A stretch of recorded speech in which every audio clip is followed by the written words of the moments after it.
kanina, di ba? Parang ang mga kaibigan mo, superstars.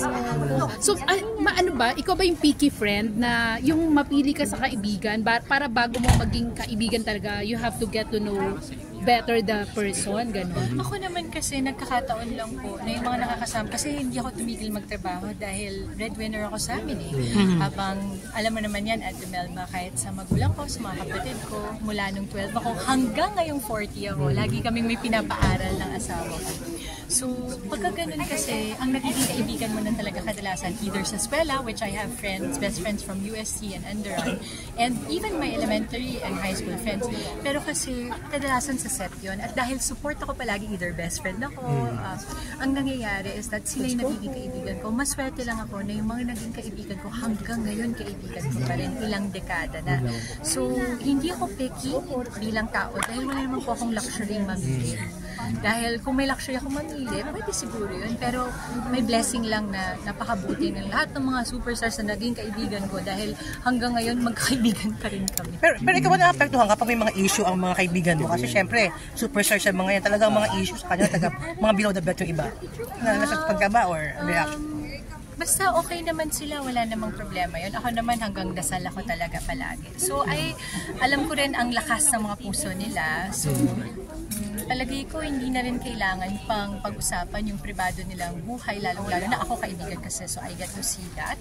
But ang importante sa akin is that they remain strong, they remain happy, and they remain very much happy with the lives that they have chosen. Mars kasi si Angel kasi dahil pa nag-aabang ng mga fans, ano? Is there a chance talagang balik siya ng show business? Ate Melba, gusto kong masagot, kaya lang I always tell Neil and Angel na kayo talaga para na akong spokesperson yun, kasi hindi sila masyadong lumalabas. Yes, ako yung tinatanong. Pero ako naman kasi, with whatever life that they have chosen, both Neil and Angel, I support. Pero ano yung nasa sense mo sa ngayon? Ano yung nasa sense mo ngayon kay Angel? Naku, wala po ko sa posisyon talaga para makapagkwento. But how are they? How's Angel right now? I get to speak to Angel and I get to speak to Neil. How are they? How she? Pero wala ba silang balak na mag-produce ng film? Kasi dati naman si Neil nagpo-produce ng film, di ba? Ako, gusto ko yun dahil mga pinoproduce ni Neil ay talaga mahusay na movies. So I want that. I pray for that. But again, as a friend, and I can only speak as a friend, no? Kasi I cannot speak about their lives dahil that's not my life, no? But as a friend, I'm so happy that they are together and I get to talk to them both. At masaya ako na nakakausap ko sila hanggang ngayon. Last na lang, Dims, kasi dito sa industry, marami kang makakatrabaho, pero iilan nga lang yung matuturing mong kaibigan. So ano yung mga qualities for you to say na ito, for real ang friendship na? Na kahit nasa labas ng pag-arte at sa labas ng set, ay nagkukumustahan kayo.